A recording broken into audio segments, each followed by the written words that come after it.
Hello, hello. It's been quite a while since I've been able to make a video. Spring is a busy time, coaching track, getting the garden ready.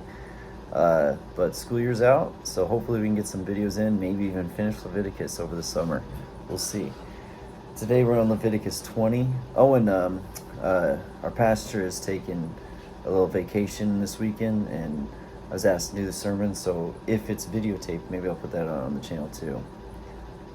My wife wanted me to do something spicy, a controversial topic. She likes those, but as I'm asked to fill in and I have to live with these people, I don't know. I'm much more of a stay in the background kind of guy, but they seem to enjoy my sermons because they keep asking me to do them whenever the minister's gone. So hopefully you guys enjoy them too, all 5, 6, 7, however many watch this. So Leviticus 20 is what we're at, and this is now the punishment for the laws that we've been going over.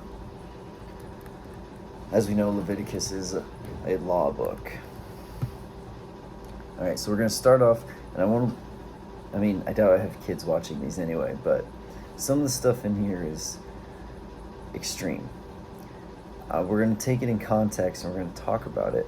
But I want you to, when you read the Bible, you have to read it with an open mind and understanding of what's going on at the time, what's going on with the people of that age and the civilizations around them, and what's the root of everything. You got to think deeper than just the words right in front of you. Hopefully these commentaries and others that exist out there can help you to do that. All right, it's just like having a deeper understanding of a book that you're reading by getting another perspective on it, or understanding more of the lore. You understand more about Lord of the Rings if you have gotten the lore that comes from the Silmarillion. It's similar to that. So from verse 1, the Lord said to Moses, "Say to the Israelites, any Israelite or any foreigner residing in Israel who sacrifices any of his children to Moloch to be put to death, the members of the community are to stone him. I myself will set my face against him and will cut him off from his people.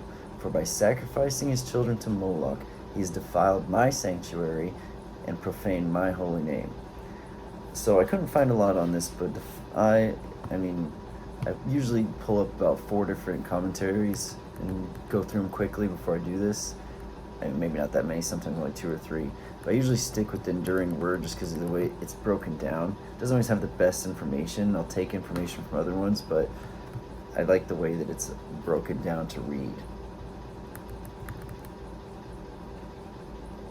So, let me finish this part real quick. The part that I couldn't find much on was right here where it says, "He has defiled my sanctuary and profaned my holy name." And we'll get into what Moloch and all that stuff is, but at this time, all they have is the tabernacle and the Ark of the Covenant. They don't have a sanctuary, and it's not like the people sacrificing to Moloch would have done it in the sanctuary. It is his holy land among his holy people, but right now they're not even in the Holy Land, so it's his holy people. But I think this goes to the New Testament where Christ talks about our bodies being the holy temple of the Spirit. By sacrificing your child, the body of the Holy Spirit, this fresh, innocent, it's really disturbing to think about. But let's finish this paragraph and then we'll go into the commentary. "If the members of the community close their eyes when the man sacrifices one of his children to Moloch and they fail to put him to death, I myself will set my face against him and his family and will cut them off from the people together and will end with all who follow him in prostituting themselves to Moloch." Okay, so first of all, when it says set your face against, when God says he's going to set his face against, so at the end there we get that, hey, look, if you see this evil and you just ignore it and don't do anything, that's evil in and of itself. That's a terrible thing to be doing. And if you don't do it, I myself will set my face against him. And what that means is, this is just the colloquialism of what that means. You can say that someone has set their face against something to indicate that they are opposed to it, especially when you want to suggest that they're in the wrong. So basically God's saying, look, I'll take care of it if you don't, but you need to. If you see this going on, you have to do something. This is what the Enduring Word Bible puts it.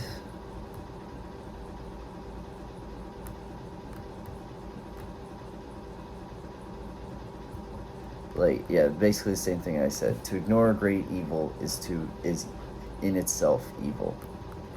So Moloch, if you don't know much about him, I'm not a super expert. I listen to experts a lot, but I don't know if is the same god as Baal, or if he's the descendant of Baal in their pantheon. I know that he's somehow descended from El. El is not God. El just means Lord. Okay, so like Elohim for God or whatever, or I don't think Elohim is God. I think it's like angels. Anyway, El was the name of one of these Canaanite gods, and I think Moloch is one of his descendants. He's known as like the bull god, and this is you know, a god that requires child sacrifice to pass your child through the fire. Now it says here put to death, but let's just read some commentary. The worship of the horrific idol Moloch was mentioned in Leviticus 18:21. Moloch was worshipped by heating a metal stone. This is the part where hopefully kids aren't here. Representing the god until it was red hot, then by placing a living infant on the outstretched hands of the statue while beating drums drowned out the screams of the child until it died. See, this is what people don't understand. This happened. Like, this, not only did it happen, it was seen as a good thing by cultures. And, you know, we talk about, like, why did God tell him to wipe out this whole civilization? It's terrible. Because this is the civilization. This is what they believe is good to do. Okay? It's something that we can't even necessarily comprehend.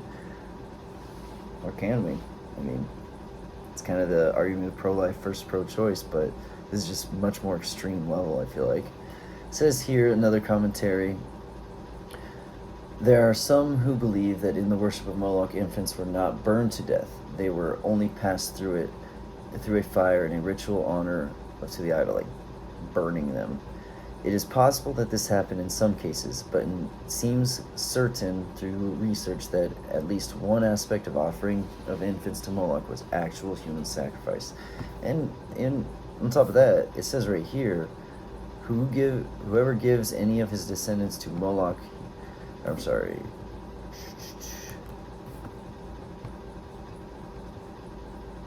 to be put to death.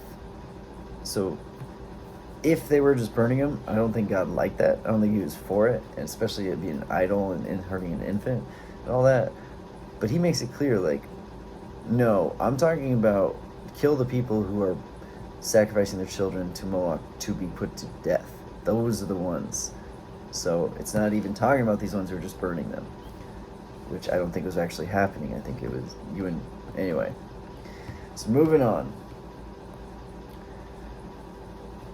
Verse 6, I will set my face against anyone who turns to mediums and spiritists to prostitute themselves by following them. I will cut them off from their people.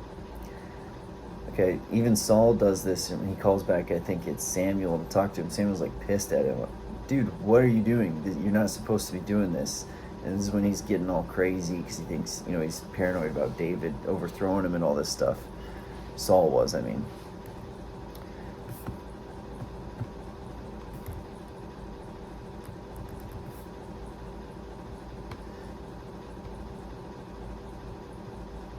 Okay, so on that part about the mediums and spirits, it says this was the driving force behind the Ephesian church's dramatic rejection of magic and occult materials in Acts 19:17-20. Their hearts were turned to God, so they automatically turned away from mediums and spirits. In Adam Clark's commentary, familiar spirits, a spirit or demon which by magical rites is supposed to be bound to appear to the call of his employer. So if you don't know much about this type of stuff, like the occult, these spirits, so like the worst are chained in the abyss or bound in the abyss, and there's the thing in Revelations about the ones in the Euphrates. But at least this is the theory, demon spirits, there are those that exist free in this world. They are the disembodied spirits, the immortal spirits of the Nephilim, or the children of the fallen angels. That's the theory. Okay, you don't have to believe it. They had immortal spirits. They're not allowed to rest as we are when we die. We rest until the second coming. And they don't actually go anywhere because they're immortal. Their bodies have just been destroyed. It's kind of like Sauron in Lord of the Rings. I know coming across as Lord of the Rings nerd right now.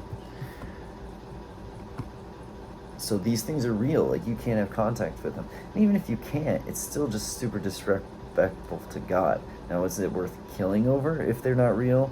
Probably not, but it is disrespectful. It's not good. But God's like, no, you contact these, you're done, because they are real.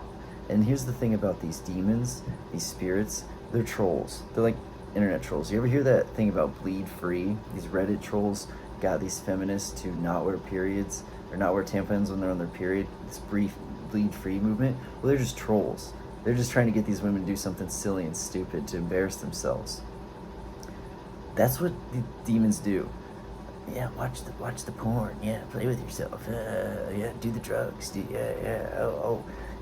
They're trying to get you to do things to make you look bad. It's like that friend that eggs you on too much in like middle school.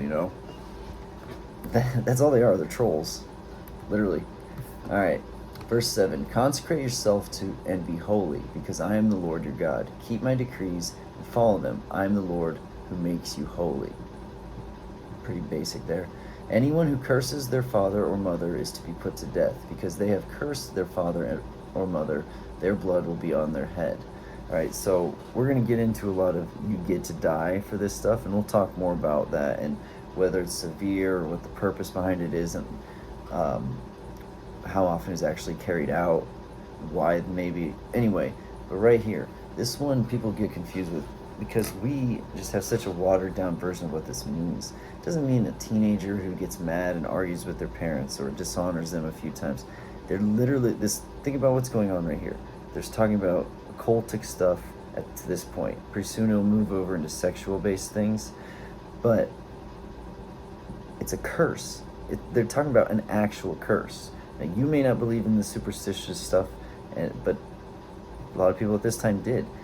And even if it didn't work, say your parents have God's protection, and this supernatural curse is a real thing, but God will protect you.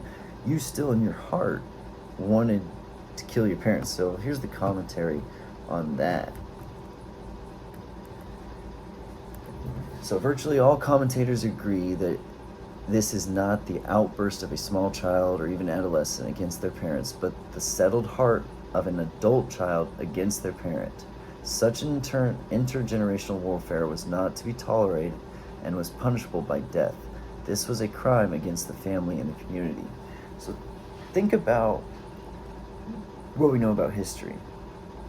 A child wanting the inheritance of their parent, or a prince who overthrows his father, the king, or these internal family struggles that have happened throughout history. This is what it's talking about. Okay, if you curse, you wish death upon your parents. It's not simply being upset with them. It's wanting wickedness to come to them for your own selfish gains, and it destroys a family, which in turn destroys a nation. We can see that now with the breakdown of family. A nation, a culture is destroyed. So God really wants this not to happen. It's why I believe Absalom, even though David didn't want him to be killed, his son, he ended up dying, because that's what God had in store. Absalom wanted to overthrow his father the king, wanted to kill his father the king, to be the king. That's what they're talking about here. A little more commentary. This is interesting, unlike other Near Eastern civilizations, in Israel, crimes of religious nature or against family life received the strongest punishment. This is in contrast with the cuneiform laws of the ancient Near East, where violations resulting in economic loss tended to be treated more severely. You see the priority difference? And we've grown up in such a Judeo-Christian, Islamo-Christian, world view that to this point in time, because God's people were a blessing to the world, we just know that of course things that hurt human life should be more punished than economic things. Yes, you punish the economic fraudsters and crimes, but it's things that hurt people, cause death, that sort of thing, are the bigger punishments, obviously. So here, it's a huge contrast to what's going on around them. It's these religious-based, morality-based, hurting other people, sexual crimes-based things that have the bigger punishment. The economic one, it more fits the crime, at least from what our perspective would tell us. And doesn't your heart and your mind just tell you that that's makes more sense? You know, that's the way it should be. All right. This is what I like about the way these end. It keeps ending with his blood will be on his head, or it'll be on him. Okay, so if a man commits adultery with another man's wife, the wife of his neighbor, both the adulterer and the adulteress are to be put to death. If a man has sexual relations with his father's wife, he has dishonored his father. Both the man and the woman are to be put to death. Their blood is on their heads. See, the blood on their heads is saying, you don't need to feel guilty for this, okay? They did the crime. You know, I'm sure it would have been hard for an executioner or someone like that, or a person passing the judgment, but God's saying, hey, it's on them. When this has been proven that they did this, it's not on you.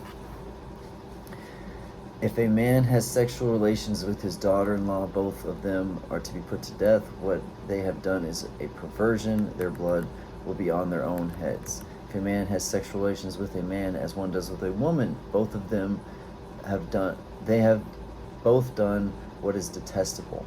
They are to be put to death. Their blood is on their own heads. If a man marries a woman and her mother, it is wicked. Both he and they are to be burned in the fire, so that no wickedness will be among you. That one's intense. If a man has sexual relations with an animal, he is to be put to death and must kill the animal. Poor animal. First had to be boned by a dude, and then that. If a woman approaches an animal to have sexual relations with it, kill both the woman and the animal. They are to be put to death. Their blood will be on their heads. If a man marries his sister, the daughter of either his father or his mother, and they have sexual relations, it is a disgrace. They are to be publicly removed from the people. He has dishonored his sister and will be held responsible. If a man has sexual relations with a woman during her monthly period, he has exposed the source of her flow, and she has also uncovered it. Both of them are to be cut off from their people. That's a harsh one for some of us to hear. The commentary on this one makes it clear that this is not the same law that we get, I think, in Leviticus 18, where it happens unknowingly and you're unclean for 7 days. This is like, she's in full flow, you know what's going on, she knows what's going on, both of them are aware of it. And again, this one I think tends to lead more towards, because you notice that one, let me double check, they're just cut off from the people, they're not to be put to death. I think that's a disease thing, you know. Again, they didn't have soap, they didn't have things like that. These sexual crimes are what causes disease a lot of time. If you're having sex with a woman while she's on her period and neither of you ever really clean up afterwards, I mean, and then you're not cut off from the people, that's how you're bringing in disease. Okay, so let's get into all these. I'll read a couple more. Do not have sexual relations with the sister of either your mother or your father, for that would dishonor a close relative. Both of you would be held responsible. If a man has sexual relations with his aunt, he has dishonored his uncle. They will be held responsible. They will die childless. If a man marries his brother's wife, it is an act of impurity. He has dishonored his brother. They will be childless. Okay. So, death. That's extreme for a lot of these sexual crimes. I mean, is that necessary? There's a few things to remember, and I'll use the commentary here to kind of back up what I'm saying, but first of all, you needed 2 or 3 witnesses. The fact of the matter is, and it even makes it quite clear in the commentary, it didn't happen very much. Very, very few times in Israeli history were these crimes actually punished by death, because of the fact that you again need 2 witnesses outside of the ones being accused. So you'd have to have 2 people who witness the act and swear to it Didn't happen very often. Okay? The whole point of these laws is to have an ideal. Big Bear talks about this a lot, the public versus the private, that sort of thing. This is the ideal we want to try our best to uphold. People are going to fail, people are going to slip up, but if we keep this as the ideal with these strict, harsh punishments, it's far more likely that people will adhere to them, at least publicly. Who knows what they're doing in their private and their heart? That's on them, and that's God. That's why God keeps saying it's on their head. But if you don't have a strict, harsh punishment for these crimes, people don't take them seriously, and it quickly erodes and decays your civilization, your society. Okay, you can't have people sleeping with their sisters and their aunts and their brothers' wives and their neighbors' wives. Okay, you can't have a bunch of animal bestiality people running around, spreading disease all over the place. Is not going to work, obviously. Oh, you might think that it's a harsh punishment, but again, it also requires a lot of proof, and it's an ideal. It's a standard that we set, and we set hard punishments for breaking that standard. It's no different than people who say, oh, cutting off a hand for stealing in some countries. Yeah, that's extreme. That's extreme. I don't know the laws in all these countries, but hopefully they also have the witness rule. And guess what? They have very low rates of thievery, if that's the right word. So a high ideal with a strict punishment causes people to live, at least publicly, that way, which keeps your society intact, your civilization intact. And that's what God's trying to do. These are his people. They have to be a blessing to the world. They have to spread his monotheism culture throughout the world, so that people get rid of these pantheon, polytheistic gods, which are no more than fallen angel demons trying to troll humans into committing all kinds of idiotic things that defile themselves and break the connection with God. So he needs these people in their civilization to survive. He needs them to thrive. So they have to have these high ideals.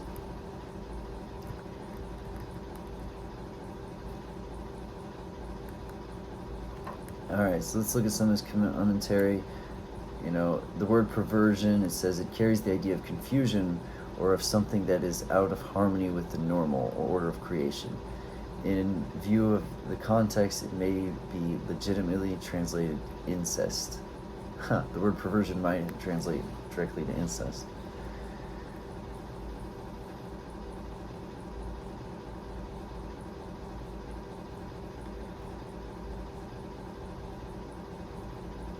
Okay, so this is the one about wearing a woman and her mother, both of them, and these are the ones that have to be burned, which I find odd. Doesn't it call up witches? You hear about witch covens, and a lot of the lore behind them is that they get their power from a man. So I don't know. It's just, let's read a little bit. I doubt this is going to touch on the questions that I have, unfortunately, but doesn't it kind of seem that way? I mean, the lore behind a witch coven is that they get their energy, they draw their energy from sexual relations with a man, and also from the new children constantly coming in. That's why there's a lot of jokes about the Kardashians being a witch coven and all that stuff. So Adam Clarke, famous commentary, believed the phrase "shall be burned with fire" did not refer to execution. It is very likely that the crime mentioned in this verse was not punished by burning alive, but by some kind of branding, by which they were ever after rendered infamous. Branding with a hot iron, and certainly accomplish every desirable end, both for punishment and perversion.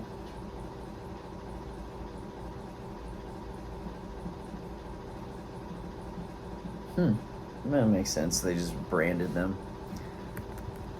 I don't know. I guess that makes sense. I don't see God wanting them to be burned alive necessarily. I don't know. I think he would just kill them and maybe said burn the body. So I can see that.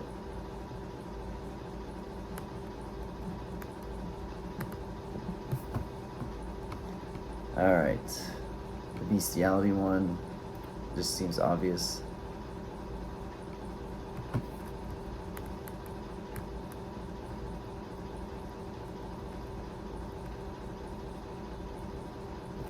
So the lesser sexual crimes where you're just cut off from civilization is like, you have sex with your father or mother's daughter. So basically they're saying your half sister, you're cut off, and you're now, if you have sex with your aunt, you're cursed to be childless, all this stuff. So there's different punishments for, I guess, what you would call maybe lesser crimes. All right, let's finish it off here. Verse 21. If a man marries his brother's wife, it is an act of impurity. He has dishonored his brother. They shall be childless. This, I think, was the excuse that, was it Henry V or the VIII, the Tudors guy, how he was able to get out of his first marriage to this princess of Spain, because she was originally his brother's wife. I believe the claim was that they never consummated their marriage, and it's a political arrangement by his father. He's got to end up marrying her so they have a alliance of Spain and all this stuff. But I think that's what he used to get out of that and have his divorce. Verse 22, keep all my decrees and laws and follow them, so that the land where I am bringing you to live may not vomit you out. You must not live according to the customs of the nations I am going to drive out before you, because they did all these things. I abhorred them. But I said to you, you will possess their land. I will give it to you as an inheritance, a land flowing with milk and honey. I am the Lord your God, who has set you apart from the nations. Okay, you are chosen to be different. Okay, the Israel of God now today is us, the believers. You're not supposed to be like this world. You're not supposed to be like the people of this world. Yes, you live in this world, but you're not of it. Okay, you're set apart. The practices of those around you are irrelevant. I think a lot about how my wife and we plan on homeschooling our kids, and how people say, aren't you worried about them being socially awkward, or won't they be weird? And I don't think they will be as socially awkward as people think. I mean, my wife and I are pretty socially, adept. But at the same time, I don't want them to be like others. The main thing I learned in school, I had made great friends, and I have good memories. But I learned how to cuss and learn things about sex, and how to skate around the rules, and how to, make myself feel okay about doing bad things, and how to tease people, and school, all the things I learned as far as knowledge-wise, most of it came from either my 5th and 6th grade science teacher or my dad, who taught me geometry. Everything else, like history, all that stuff, I didn't learn most of that at school. I learned on my own. So I don't want them to be like the society around them that they're growing up in. I want them to be set apart, just like God wanted his people, wants us to be set apart. Okay, the people in this land you're going to, if you follow their ways, committing all these sexual sins, sacrificing your kids to Moloch, this land of milk and honey, is going to vomit you out. These good times will end. Like Big Bear's always saying, hard times create good men create good times create weak men, and so on and so on. Right now, the Israelites are in a hard time. It's creating good men. They're starting their 40 years of wandering in the desert. They're being taught what not to do. Don't be like these people over here. You got to be different. It's creating a firm civilization group. They've got a lot of projects going on around them, building things. So he's creating this firm foundation, but you have to stick to it. Throughout human history, no civilization has been able to hold on to that for very long. That hard time mentality, even when times get good. Even the Israelites don't really know. So it says, verse 25, you must therefore make a distinction between clean and unclean animals, between clean and unclean birds. Do not defile yourselves by any animal or bird or anything that moves along the ground, those that I have set apart as unclean for you. You are to be holy to me, because I am the Lord. I, the Lord, am holy, and I have set you apart from the nations to be my own. Man and a woman who is a medium or a spiritist among you must be put to death. You are to stone them. Their blood will be on their own hands. Because they're going to bring in these demon trolls, obviously. So, real quick,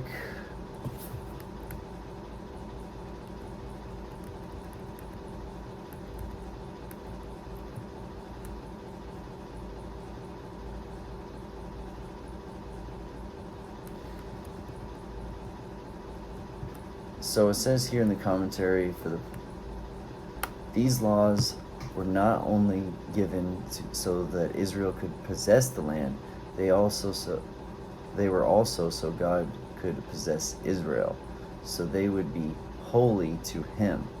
This demonstrates that God wants more than robotic obedience from his disciples. God wants relationship with his people, and their loyalty within that relationship, that you should be mine, as he says. Both relationship and obedience are important, but God doesn't want our obedience to him apart from relationship. Okay? And it goes in, that's funny because it ties into my sermon, which is going to be on John 6, and it's about God wants us to trust him. Jesus says, your job is to believe in the one who is sent. People are trying to ask him, what works do we got to do? What works do we got to do? And you can see it's because they want miracles from him. And the whole point of the message is that he wants trust. Trust comes first. He shows love. Because of the love he has shown, we trust him. And because we trust him, we are obedient. He doesn't want to just say be obedient, because then they're only being obedient to get these rewards. It's the whole carrot or stick. A parent might start out with the carrot or stick approach with their child, but at the time they reach adulthood, or teenage years or whatever it might be, you want them to be obedient to you and to your ways because they trust and love you. Just as this is saying here, he wants obedience, but not apart from a relationship. He doesn't want obedience because you're a lickspittle trying to get things from him. He wants obedience because you love and trust him. All right. Hopefully everybody has a wonderful afternoon, evening, or good night. Hopefully I'm able to do more of these this summer. God bless.